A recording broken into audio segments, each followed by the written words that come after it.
اللہ تعالیٰ فرماتا ہے وَأَنَّ السَّاعَةَ آتِيَةٌ لَا رَيْبَ فِيهَا، قیامت آ کر رہے گی، اس میں کوئی شک نہیں۔ اللہ فرماتا ہے قیامت آئے گی، اس میں کوئی شک نہیں۔ وَأَنَّ اللَّهَ يَبْعَثُ مَن فِي الْقُبُورِ، قرآن کہتا ہے اور اللہ بے شک جتنے لوگ بھی قبروں میں ہیں سب کو دوبارہ اٹھائے گا، جو بھی قبروں میں ہیں ان سب کو اٹھایا جائے گا۔ یہ قیامت کے دن کا تذکرہ قرآن پاک میں بیشتر مقامات پر ہے۔ میں اپنی بساط کے مطابق ہی عرض کروں 30 پاروں میں قرآن کے کوئی پارہ ایسا نہیں جو قیامت کے ذکر سے خالی ہو، کوئی پارہ نہیں ہے۔ ہر پارے میں قرآن پاک میں قیامت کا ذکر ضرور آیا ہے۔ میرے عزیزو، مسلمان کے لیے جب یہ بتایا گیا کہ قیامت کا آنا حق ہے تو اب اس کے متعلق معلومات بھی حاصل کرنا مسلمان کا ہی فریضہ ہے۔ ہمیں معلوم کرنا چاہیے یہ قیامت کیا چیز ہے، کیسے آئے گی، اس کے بعد کیا ہوگا۔ مختصر سی باتیں بیانات میں ہم سنتے ہی رہتے ہیں، لیکن ایک بات یاد رکھیں، اللہ کے نبی صلی اللہ تعالی علیہ وسلم نے جو معاشرے میں اپنے مدینہ طیبہ میں مکہ مکرمہ میں جو جان ڈال دی ان کے درمیان، کون سی ایسی چیز جو سب سے زیادہ ان کے دلوں کو موہ لیتی تھی؟ وہ رسول کریم صلی اللہ تعالی علیہ وسلم کی موعظت حسنہ جو آخرت پر میرے آقا بیان کرتے تھے۔ آخرت پر میرے آقا کے کثرت سے بیانات ہیں جس کی وجہ سے دل موم ہو جاتا تھا، نرم ہو جاتا تھا۔ یہاں تک کہ اگر کوئی زور سے ہنستا بھی تھا تو حضور یہ پوچھتے تو نے آخرت کی کتنی تیاری کر لی؟ آخرت کی تو نے کتنی تیاری کری؟ ہر بات کو رسول کریم صلی اللہ تعالی علیہ وسلم نے آخرت سے جوڑ کر کے رکھا ہے۔ یہاں تک کہ اللہ کے حبیب صلی اللہ تعالی علیہ وسلم نے آخرت کا تذکرہ اتنا فرمایا، میں آپ کو ایک بات چیلنج کے ساتھ کہہ دوں، اگر ہمارے اسلامی عقیدے میں قیامت کا ذکر نکال دو تو اسلام پورا کھوکھلا ہو جائے گا، ختم ہو جائے گا۔ کیوں جانتے ہیں؟ ہمارا سارا دار و مدار قیامت سے جڑا ہوا ہے۔ آج آپ فجر کی نماز کے لیے اٹھ کر کے دوڑے دوڑے جا رہے ہیں تو آپ کو ڈر ہے کہ میرا حساب ہونے والا ہے۔ آپ چوری سے بچتے ہیں تو اسی بات سے کہ آپ کو ڈر ہے کہ اللہ کے ہاں حساب ہونا ہے، قیامت کا دن آنے والا ہے۔ ہمیں سب کو 14 صدیوں سے اسی بات کا ڈر سنایا گیا ہے کہ ایک دن آئے گا جب اللہ تعالیٰ ہر چیز کو سامنے لائے گا۔ جو پوری سورہ ہے زلزال، اللہ فرماتا اذا زلزلت الارض زلزالها واخرجت الارض اثقالها، جب زمین میں زلزلے آ جائیں گے اور اپنی بوجھل چیزیں سب زمین باہر نکال دے گی، یومئذ تحدث اخبارها، اور یہ وہ دن ہوگا کہ زمین اپنے اندر کی ساری چیزیں خبر دے گی باہر، جو کچھ بھی رب تبارک و تعالیٰ نے اسے امانت کے طور پر دیا۔ اور پھر یہ آیت میں یومئذ یصدر الناس اشتاتا، جماعت در جماعت لوگوں کو لایا جائے گا میدان میں، لیروا اعمالہم، تاکہ ان کے اعمال انہیں دکھائے جائیں۔ فمن یعمل مثقال ذرۃ خیرا یرہ ومن یعمل مثقال ذرۃ شرا یرہ، جو رائی کے دانے کے برابر بھی نیکی کیا ہوگا اللہ اسے وہ بھی دکھائے گا، اور جو رائی کے دانے کے برابر برائی کیا ہوگا اللہ اسے وہ بھی دکھائے گا۔ یہ جو ڈر ہے، یہ جو خوف ہے، اسی نے ہم سب کو سیدھا کر کے رکھا ہوا ہے۔ اگر قیامت کا تصور نکال دو، آخرت کا خوف نکال دو، تو پھر آدمی جو چاہے وہ کرے گا۔ اسی لیے میرے آقا صلی اللہ تعالی علیہ وسلم نے فرمایا اذا لم تستحی فاصنع ما شئت، جب تجھے حیا نکل جائے، اللہ سے ڈر نکل جائے، تو تو جو چاہے وہ کر لے، جو چاہے کر لے۔ میرے عزیزو، اسلام کا جو بنیادی عقیدہ ہے وہ آخرت کا تصور، آخرت کا خوف۔ کاش ہم اپنے بچوں کو پولیس، بڈھے اور بڈھیوں اور گڈیوں سے ڈرانے کی بجائے آخرت کا ڈر لگاتے۔ سیدنا حسن اور سیدنا امام حسین رضی اللہ تعالیٰ، بچپن کی بات ہے، دونوں میں آپس میں کچھ تکرار ہو گئی، جھگڑ پڑے، اور سیدتنا فاطمہ الزہرا رضی اللہ تعالیٰ عنہ کے پاس دونوں آئے۔ ابھی دونوں کی شکایت چل ہی رہی تھی، ماں نے صرف اتنا کہا کہ بیٹا میں یہ نہیں جانتی کہ تم میں سے پہل کس نے کیا، غلطی کس نے کیا، اس سے پہلے کہ قیامت کے دن اللہ تم سے روٹھ جائے ایک دوسرے کو منا لو۔ سبحان اللہ، یہ بچوں کی تربیت ہوتی تھی، یہ اہل بیت کا گھرانہ ہے۔ جہاں بچوں کی تربیت میں بھی 4 سال کے 5 سال کے بچوں کو یہ ڈر سنایا جاتا تھا کہ اللہ کہیں تجھ سے روٹ نہ جائے، اللہ ناراض نہ ہو جائے۔ عزیزان گرامی وقار، اسلام کا پورا مدار آخرت پر ہے۔ ہم یہاں جو جی رہے ہیں اسی انتظار میں تو جی رہے ہیں، ہماری اصل زندگی یہ نہیں ہے۔ میں یہ قیامت کی تذکرے سے پہلے آپ کو یہ بتانا چاہتا ہوں کہ قیامت ہے کیا اسلام میں۔ قرآن پڑھو آپ، جگہ جگہ پر اللہ تعالیٰ نے اس کے آنے کے متعلق بیانات فرمائے ہیں۔ رب تعالیٰ فرماتا ہے القاریعۃ ما القاریعہ وما ادراک ما القاریعہ، کھڑکا دینے والی، فاضل بریلوی رحمۃ اللہ علیہ نے فرمایا دل دہلا دینے والی، تو کیا جانے کہ دل دہلانے والی کیا چیز ہے۔ یوم یکون الناس کالفراش المبثوث، یہ وہ دن ہوگا جب ہر جگہ سے کھڑک کی آواز آئے گی، کھڑکانے والی آواز آئی۔ یہ وہ دن ہوگا جب لوگ ٹوٹے پتنگوں کی طرح ادھر ادھر بکھرے ہوں گے۔ وَتَكُونُ الْجِبَالُ كَالْعِهْنِ الْمَنْفُوشِ، اور بڑے بڑے پہاڑ روئی کے پھائے کی طرح اڑ رہے ہوں گے۔ یہ وہ دن ہوگا، رب تبارک و تعالیٰ نے فرمایا قیامت کے دن کے متعلق۔ قیامت کے کئی نام آئے ہیں قرآن میں، یوم القیامہ ہے، اور اللہ رب العزت نے قسم یاد فرمائی لا اقسم بیوم القیامہ، قسم ہے قیامت کے دن کی۔ اور پھر اللہ تعالیٰ یہ فرماتا ہے ایحسب الانسان ان لن نجمع عظامہ، انسان کیا یہ سوچ کر کے بیٹھا ہے کہ ہم اس کی ہڈیاں نہیں جما سکیں گے، ہم اس کی ہڈیاں نہیں جمائیں گے۔ اللہ تعالیٰ فرماتا بلا قادرین علی ان نسوی بنانا، بلکہ ہم تو قادر ہیں، ہر پور کو جوڑ دیں گے، ہر ٹکڑے کو اللہ رب العزت جوڑ دے گا۔ یہ قیامت کے دن کے متعلق سورہ قیامہ میں بھی تذکرہ ہے، پوری سورہ کا نام قیامہ ہے۔ اور قرآن پاک کی ابھی میں جلد سے آپ کی طرف آؤں گا، میں اکتاہٹ میں آپ کو نہیں لے آؤں گا۔ اب قرآن کی آیتیں کم از کم 100 آیتیں میں تلاوت کر سکتا ہوں قیامت کے متعلق، اتنا تذکرہ ہے قرآن پاک میں قیامت کے متعلق۔ ارے جو نماز آپ پڑھتے ہو شروع میں ہی مجھے بتاؤ کوئی رکعت آپ کی سورہ فاتحہ سے خالی ہوتی ہے؟ آپ سب سے پہلے اپنے رب کی حمد بیان کرتے ہیں، الحمدللہ رب العالمین الرحمن الرحیم، تمام تعریفیں اس اللہ کے لیے جو سارے جہانوں کو پالنے والا ہے، رحمان ہے، رحیم ہے۔ اس کے بعد سیدھے جس کا تذکرہ آتا ہے وہ مالک یوم الدین، قیامت کے دن کا مالک، یوم جزا کا مالک، قیامت کا ہی تذکرہ آ گیا۔ اللہ کی صفت بیان کرنے میں، اللہ کی تعریف بیان کرنے میں بھی سب سے پہلی چیز کیا آئی؟ مالک یوم الدین، وہ قیامت کے دن کا مالک ہے، روز جزا کا مالک ہے۔ عزیزان گرامی وقار، وہاں پر اللہ انسانوں کا بھی مالک ہے، زمین کا مالک ہے، آسمانوں کا مالک ہے، وہ ساری کائنات کا مالک ہے، لیکن رب نے تذکرہ کس کا فرمایا؟ یوم الدین، وہ روز جزا کا مالک ہے۔ اس لیے کہ یہ کوئی بہت ہی بڑی چیز ہوگی تبھی تو اس کا تذکرہ آیا ہے، مالک یوم الدین۔ اس کے علاوہ آپ دیکھیں بادشاہت کا ذکر جہاں جہاں بھی آئے گا، دنیا کی بادشاہت یہ چند سالوں کی ہو سکتی ہے، چند دنوں کی ہو سکتی ہے، لیکن قیامت کے دن کے متعلق قرآن میں ہے وہ یوم محشر ہوگا جب رب تبارک و تعالی ندا دے گا بندوں کو، لمن الملک اليوم، آج کے دن کی بادشاہت کس کی ہے بتاؤ لوگوں کو، آج کے دن کس کی بادشاہت ہے؟ پھر رب تعالیٰ خود ہی جواب دیتا ہے للہ الواحد القہار، ایک قہر کرنے والے خدا کی آج بادشاہت ہے، سخت پکڑ کرنے والے خدا کی آج بادشاہت ہے۔ اور اس دن اللہ تعالیٰ کی طرف سے پکارا جائے گا این الجبارون، کہاں ہے وہ جو گھمنڈ میں اکڑ کر کے چلتے تھے، آ جائیں۔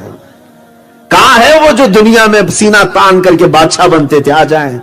میرے عزیزو ایک دن تو ہے جو روز جزا جس کو کہیں، میں نام گنا دوں اگر قیامت کے، سن لے، یوم الدین اس کو کہا گیا، یوم القیامہ ہے، یوم النشور ہے، یوم البعث ہے، اور یوم التناد ہے، یہ سب قیامت کے نام ہیں۔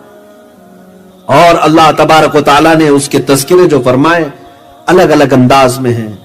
وہ ایک سخت دن ہے، سخت دن ہے، اور ایسا سخت دن ہے جس کے متعلق قرآن میں اللہ نے یہ بھی فرمایا کہ اس کا ایک دن 50,000 سال کے برابر کا ہے۔